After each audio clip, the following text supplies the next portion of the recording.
me take you to a little paradise today in Western Australia.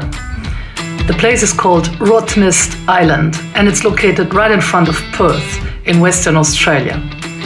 It's a little paradise without cars, with sand dunes, with natural pools and a beautiful sea, just all the colors that you can imagine.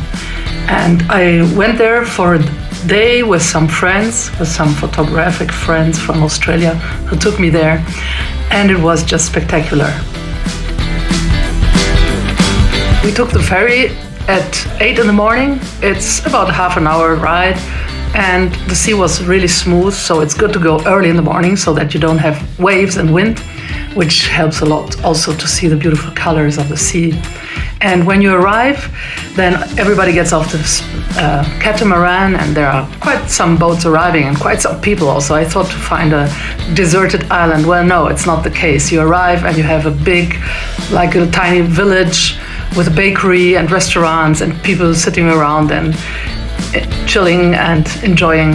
And then you can walk, and that's what we did. We just walked straight across the island. It's not so big in the end. There are also buses that can take you to places that are a little further away. But we just walked in the sand, was pretty good path, so it's easy to walk. And we arrived at one of those beaches with the pools. Oh my God, so beautiful. There are three things that I really like on Rottnest Island. One is the color of the water. It's just spectacular, especially early in the morning when the waves are not there yet. Second, these pools, these natural pools, which are just formed by some rocks and not sure there are corals around, but well, we didn't go diving or scuba diving, so I think you can do a lot of things around there. We just walked and took photographs because it's a perfect place also for street photography. And in fact, I went there with three wonderful street photographers. Julia Coddington, she came over from Sydney to meet us, and then there was Rebecca Wiltshire and also Christian Cloves. Sorry, Christian. So look up their Instagram accounts. They are spectacular. And so together we went to the island to relax, but also to take photos. And so the second thing that I really like, besides the colors of the water, are these rock pools where you can take photos. I know that it's complicated to take photos of people, but you can take them in a way that you don't recognize the people. So that's what we try to do. And the third reason is the one that everybody loves, and that's the reason why many people take the boats. It's the quokkas. The quokkas are so cute. They're little marsupials, so they're completely innocent. They don't do you any harm. They are marsupials. They are herbivores. They feed on leaves and herbs, and most of all on stuff that tourists give to them. And everybody's keen on having a selfie. Now guess why? Now, since I'm a biologist, obviously I will tell you a little more about the quokkas.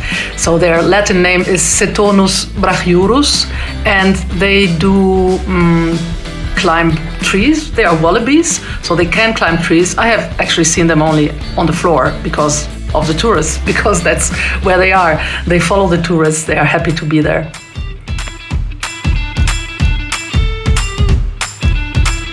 But the most important part is that they gave the name to the island, because when the Dutch discoverers came, they saw all these rats. They thought they were rats, and they called the island the Rat Nest. So that's where the name Rottnest Island comes from.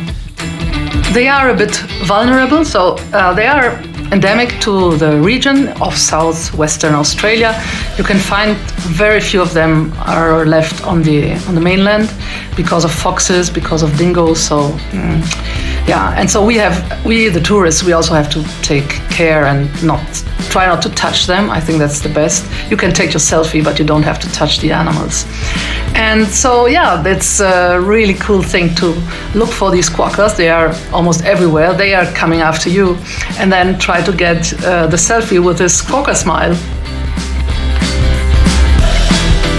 Well, then, besides going to the beach, you can do a lot of sports activities on Rottnest Island. We just went to this one pool and had a great time there. And then we walked back and spent a lot of time in a nice restaurant, in a pub, having beer and good fish and chips and great stuff. And then we took the ferry back in the afternoon. And yeah, I guess that I would love to go back, but spend a night there. So I imagine that the moment that all the boats leave in the evening and all the tourists are gone and only the people who have one of the few hotel rooms or apartments, it must be wonderful to just stay there in the peace and calm and watching quokkas and the beautiful sea, obviously.